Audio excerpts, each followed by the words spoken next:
Kembali di Anyus Malam, pemirsa, diduga ragu-ragu saat akan menyeberang, dua emak-emak pengendara motor ditabrak truk dari belakang di Jalan Lingkar Selatan, Tuban, Jawa Timur pada siang tadi. Satu orang terpental dan satu lagi kritis setelah masuk ke kolong truk.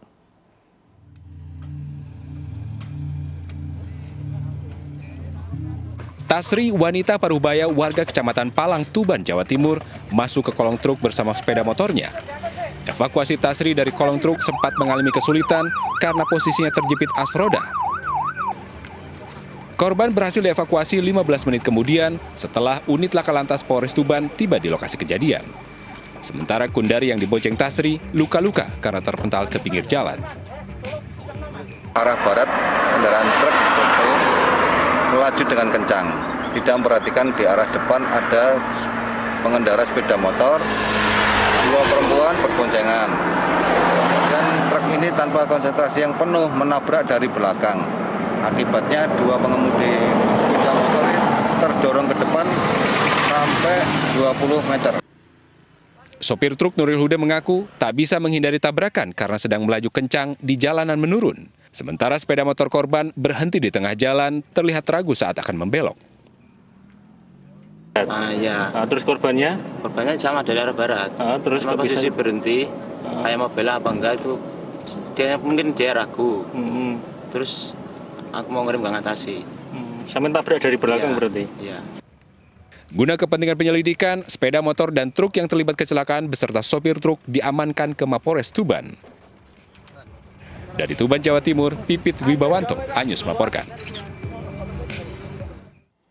Badan Perlindungan Pekerja Migran Indonesia atau BP2MI menggagalkan penyelundupan 21 pekerja migran Indonesia ilegal yang akan diberangkatkan ke Timur Tengah. Beberapa wanita calon pekerja migran menangis saat mengetahui akan dipekerjakan secara ilegal.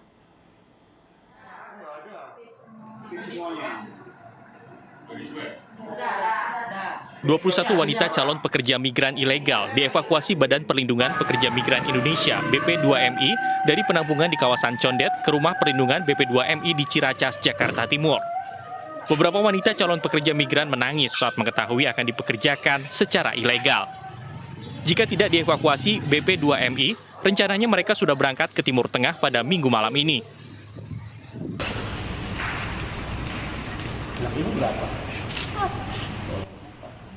Kepala BP2MI Beni Ramdhani mengatakan, para calon pekerja migran dievakuasi dari penampungan milik penyalur pekerja migran PT Putra Timur Mandiri.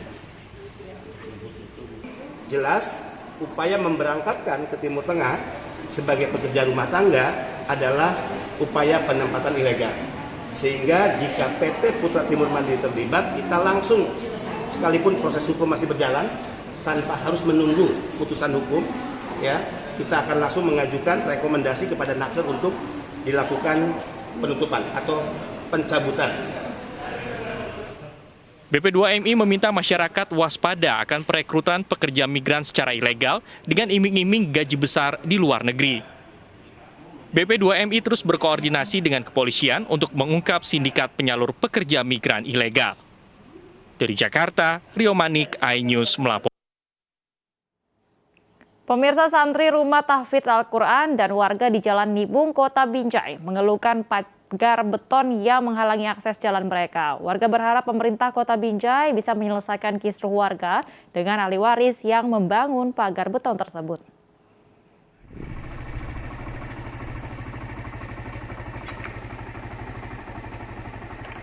Pagar beton setinggi 1,5 meter yang memutus akses Jalan Nibung 1 dengan Jalan Besar Binjai Stabat hingga kini masih berdiri kokoh.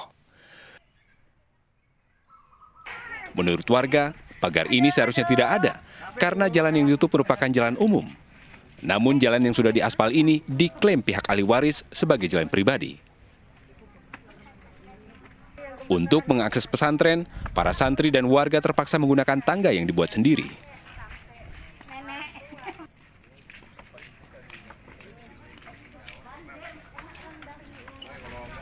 Di permasalahan sekarang anak-anak santri bila pergi ke masjid untuk sholat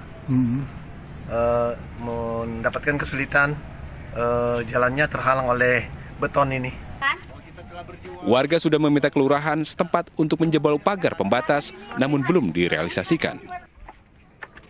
Warga pun meminta pemerintah Kota Binjai turun tangan menyelesaikan masalah ini. Dari Binjai, Muhammad Zainal Tanjung, Anyus melaporkan.